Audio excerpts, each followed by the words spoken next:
بسم اللہ الرحمن الرحیم۔ شروع اللہ کے نام سے جو بڑا مہربان نہایت رحم والا ہے۔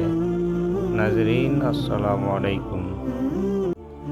ایک بوڑھی خاتون نے ریڈیو اسٹیشن فون کیا کہ وہ کئی دنوں سے بھوکی ہے اور کئی دنوں سے صرف سوکھی روٹی اور پانی پر گزارا کر رہی ہے، اور کہا کہ اللہ کی راہ میں اسے کچھ کھانے کے لیے دیا جائے۔ ایک منکر خدا بھی اس گفتگو کو سن رہا تھا اور اس کو ایک مذاق کی عادت سوجی۔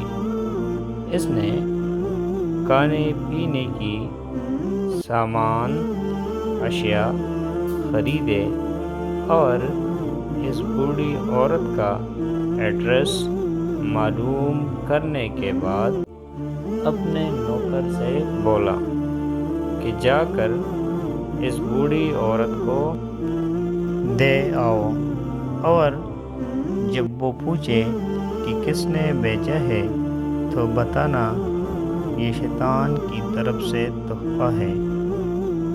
وہ بوڑھی عورت اتنے زیادہ کھانے کا سامان دیکھ کر بہت خوش ہوئی اور جلدی اپنے گھر کے کونے میں وہ رکھنے لگی۔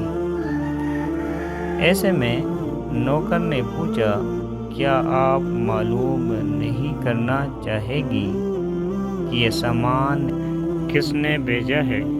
یہ سن کر وہ بولی، مجھے اس کی کوئی پرواہ نہیں کہ کس نے بھیجا ہے، مگر اتنا معلوم ہے کہ جب میرے رب کا حکم آتا ہے تو شیطان بھی حکم کی تعمیل کرتا ہے۔ ناظرین، یہ تھی بوڑھی عورت کی کہانی۔ ناظرین، اگر آپ ہمارے چینل پر نئے ہیں اور مزید ایسی ویڈیوز دیکھنا چاہتے ہیں تو ہمارے چینل اردو کہانی کو سبسکرائب کریں۔ ملتے ہیں اگلی ویڈیو میں، تب تک کے لیے اللہ نگہبان۔